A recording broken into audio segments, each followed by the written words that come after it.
আমাদের সঙ্গে রয়েছেন ডক্টর পার্থ ব্যানার্জি। পার্থদা সমাজসেবী, লেখক। পার্থদা আরেকটি পরিচয়, পার্থদা অনেক বছর আগে আরএসএস এর ঘনিষ্ঠ সহযোগী ছিলেন, পরে তিনি কর্মী ছিলেন। তিনি পরে সেই পথ পরিবর্তন করেন। বর্তমানে তিনি আরএসএস এর বিরুদ্ধেই প্রচার চালান এবং মানুষের মধ্যে সচেতনতা গড়ে তোলার চেষ্টা করেন।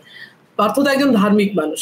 পার্থদা, আপনার কাছে আমার যে বক্তব্য, এই যে নিমন্ত্রণ করে গোটা দেশের মানুষকে আনা হচ্ছে যে এই 144 বছর পর এই সন্ধিক্ষণ এসছে, এবার নয়তো নেবার, এরকম একটা পরিস্থিতি, যদি এখন পুণ্যলাভ তুমি না করো তো তুমি এই ইহজীবনে তুমি আর পুণ্যলাভের সুযোগ পাবে না, মানুষ মরিয়া হয়ে ছুটে আসছেন, আপনার কাছে কি ব্যাখ্যা, আপনি কিভাবে দেখছেন একে? এটা তো ধর্মই নয়, যেটা আগের দুজন বক্তা যেটা খুব সুন্দরভাবে বলেছেন, এটা কোনো হিন্দু ধর্মই নয়, এটা হচ্ছে ধর্মের রাজনীতি।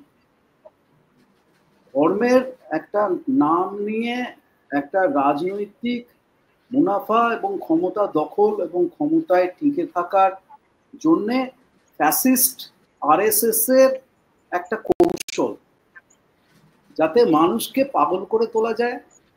সরকারি টাকায় যত্রতত্র বিজ্ঞাপন দেওয়া হচ্ছে। আমি সবে কাল রাত্রিরে আমি বম্বে থেকে ফিরেছি। বম্বেতে যে হোটেলগুলোতে আমরা ছিলাম, প্রত্যেকটা হোটেলের টিভিতে কনস্ট্যান্টলি কুম্ভ মেলার লোগো এক পাশে পার্মানেন্টলি রাখা আছে।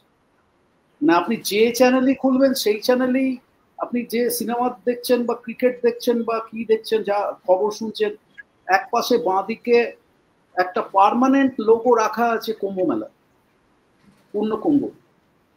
মানে এইভাবে একটা প্রচারটা চালিয়েছে। তার সঙ্গে ওদের বিজেপির বেতনভুক আইটি সেল আছে, তাদের সঙ্গে ওদের ফেসবুক আছে, ইউটিউব আছে, হোয়াটসঅ্যাপ ইউনিভার্সিটি আছে, ওদের গ্রাসরুটস নেটওয়ার্ক আছে।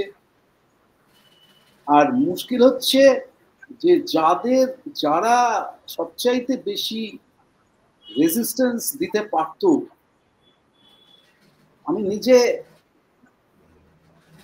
আমি ভারতের বামপন্থী দলের সঙ্গে আমি অ্যাসোসিয়েট করি না, যদিও আমি আমেরিকাতে যে সমস্ত কাজ এতকাল ধরে করে এসেছি তাতে আমাকে লোকে বাই দ্য স্ট্যান্ডার্ড ডেফিনিশন আমাকে বামপন্থী বলবে, কিন্তু আমি পশ্চিমবঙ্গের বা ভারতের বামপন্থীদের সঙ্গে আমি অ্যাসোসিয়েট করি না বিভিন্ন কারণে। কিন্তু তারাই সবচাইতে বেশি রেজিস্ট্যান্সটা দিতে পারে, কিন্তু তারা দিতে পারবে না আর কখনো। তার কারণ হচ্ছে যে প্রথম থেকেই তারা ভুল লাইনে গেছে, তারা ধর্মকে এবং স্পিরিচুয়ালিটিকে অস্বীকার করেছে, এবং সেখানে যে ভ্যাকুয়ামটা তৈরি হয়েছে সেই ভ্যাকুয়ামটা একদিকে উগ্র দক্ষিণপন্থী হিন্দুত্ববাদী আরএসএস, আর আরেকদিকে উগ্র দক্ষিণপন্থী জামাতের মতন ইসলামী শক্তি, উগ্র ইসলামী শক্তি, তারা সেই ভ্যাকুয়ামটা একেবারে সম্পূর্ণভাবে দখল করে নিয়েছে। এবং দীর্ঘকাল ধরে সাধারণ মানুষকে এমনভাবে অশিক্ষিত করে রাখা হয়েছে যে মানুষ ন্যায় অন্যায়ের তফাৎ যেমন বুঝতে পারে না, আর সেরকম কোনটা ধর্ম আর কোনটা ধর্মান্ধতা তার তফাৎও আর বুঝতে পারে না। মানুষকে বলা হচ্ছে যে যেটা আমার আগের বক্তারা আমার থেকে অনেক ভালোভাবে তারা বলেছেন, যে মানুষকে এমনভাবে খেপিয়ে তোলা হয়েছে, এমনভাবে একটা মাস হিস্টেরিয়া তৈরি করা হয়েছে যে লোকে কোনো আর অন্ধের মতো ছুটেছে, কোনো বোধ বুদ্ধি বলে আর কিছু নেই। বিজ্ঞান ছেড়ে দিন, ভারতের কটা মানুষ বিজ্ঞান বোঝে? বিজ্ঞানের কথা ছেড়ে দিন, বিজ্ঞান টিজ্ঞান কোনো মানে আমরা যে সমস্ত কথাবার্তা বলি না, প্রসূন বাবু বলেছেন খুব সুন্দর, আমরা মানে একদম স্মল মাইনরিটি। আমরা মানে কি বলবো, আমরা এই যে কথাগুলো এখানে বলছি এগুলো আমাদের আর কিছু করার নেই, তাই জন্য আমরা বলছি। আসলে এতে কোনো কাজ খুব একটা হচ্ছে বলে একটা শ্রেণীর মধ্যে একটা আমরা সচেতনতা তৈরি করতে পারছি, কিন্তু আপনি যদি বাইরে যান, এই বাক্সটার বাইরে যদি যান, ট্রেনের কামরায় যদি ওঠেন, সাধারণ আনরিজার্ভ কামরায় যদি ওঠেন, বাসে যদি ওঠেন, তাহলে এই তারকেশ্বরে জল নিয়ে ছুটতে ছুটতে যাওয়া পাগলের মতন আর এই কুম্ভ মেন্টালিটিটা তো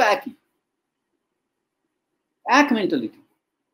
আপনি দেখুন মহাভারত যখন, এটা ওই প্রসঙ্গে বলছি, কালকে হঠাৎ আমার কোনো কাজ ছিল না তো মাথার মধ্যে এইসব চিন্তা ভাবনাগুলো ঘুরছিল যে কেন এরকম হচ্ছে।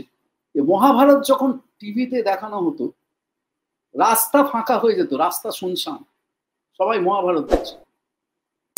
হ্যাঁ, তাতে মানে মহাভারতের নাম করে ধর্মান্ধতা, পেট্রিয়ার্কি, ফোকাস ফোকাস, তাগা তাবিজ, মাদুলি, বরদান, অলৌকিক ঘটনা, মানে বিজ্ঞানের ঠিক উল্টো দিকের মেরুতে গিয়ে যা যা বলা যায় সবকিছু মহাভারতে বলা হয়েছে, মানে যে ওদের যে টিভির মহাভারত।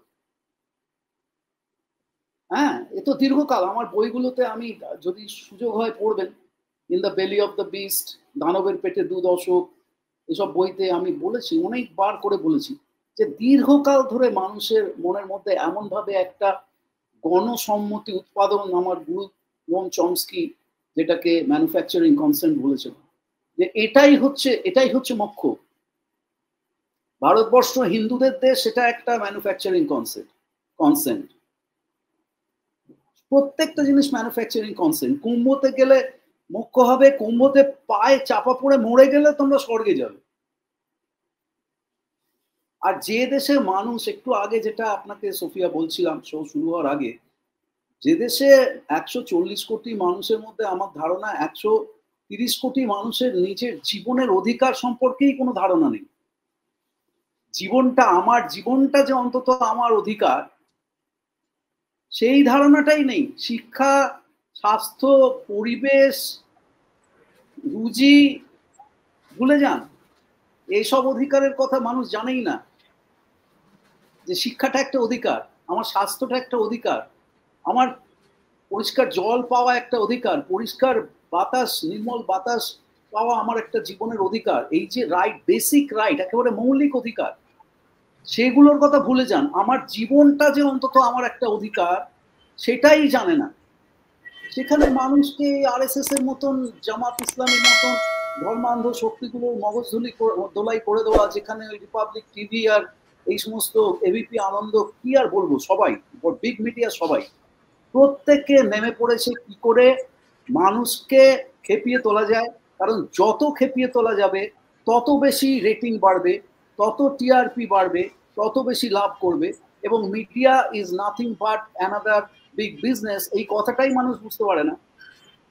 সেখানে মানুষকে এই ট্র্যাপে ফেলা আরএসএস এর 100 বছরে খুব সহজ। রাম মন্দির ফেল করে গেছে, রাম মন্দির একদম ফেল করে গেছে। রাম মন্দিরে ইউপিতে বিজেপি গুহারান হেরেছে, রাম মন্দির ফেল করে গেছে। বাবরি মসজিদ ধ্বংসের পরে যে মাস হিস্টেরিয়া তৈরি হয়েছিল তার কথা মানুষ ভুলে গেছে। গুজরাটে ক্লিন চিট দিয়ে দিয়েছে, গুজরাটে মোদির দাঙ্গার সঙ্গে কি সম্পর্ক ছিল মানুষ ভুলে গেছে। এখন নতুন মাস হিস্টেরিয়া তৈরি করা দরকার। এখন কুম্ভ হচ্ছে 144 বছরের কুম্ভ, মানে একটা কি বলবো, মানে এর থেকে মিথ্যে কথা এরকম কোনো ব্যাপারই নেই। কুম্ভ বিভিন্ন জায়গাতে হয় শাস্ত্র মতে, একটা জায়গায় হয় না। এলাহাবাদে শুধু হয় না, প্রয়াগে শুধু হয় না, কুম্ভ বিভিন্ন জায়গায় হয়। এবং কুম্ভ এরকম 144 বছরের কোনো, এগুলো সম্পূর্ণ বাজে পরিকল্পিত hyped up politics of religion. কিন্তু যেখানে মানুষের মৌলিক অধিকার সম্বন্ধে কোনো ধারণা নেই, মানুষ এত অশিক্ষিত, সেখানে ধর্মান্ধতার সাহায্যে মানুষকে খেপিয়ে তোলা, তার সঙ্গে বিগ মিডিয়া, তার সঙ্গে আইটি সেল, তার সঙ্গে আরএসএস এর গ্রাসরুটস নেটওয়ার্ক অত্যন্ত সহজ। ফলে আমার ধারণা, আমি খুব একটা আশাবাদী নই যে কোনো মাস রেজিস্ট্যান্স সারা ভারত জুড়ে গড়ে উঠবে। উঠার হলে এতদিনে উঠতো, ওঠেনি। আরএসএস এর 100 বছরে ওদের দীর্ঘমেয়াদী প্ল্যান আছে। এবারে ওরা 400 সিট পায়নি, আমি আমার বইতে বলেছিলাম, এই নতুন বইটাতে, ভারত শেষ ধ্বংসের সন্ধিক্ষণে, যে 400 সিট পেলে ওরা ভারতের সংবিধান বদলে ফেলবে। কারণ ভারতের নতুন সংবিধান ওদের রেডি আছে। আমেরিকাতে যেমন ট্রাম্পের প্রজেক্ট 2025 রেডি, এবার সেটা ওরা কাজে লাগাবে, রূপায়িত করবে। ভারতে আরএসএস এর হিন্দু রাষ্ট্রের সংবিধান রেডি।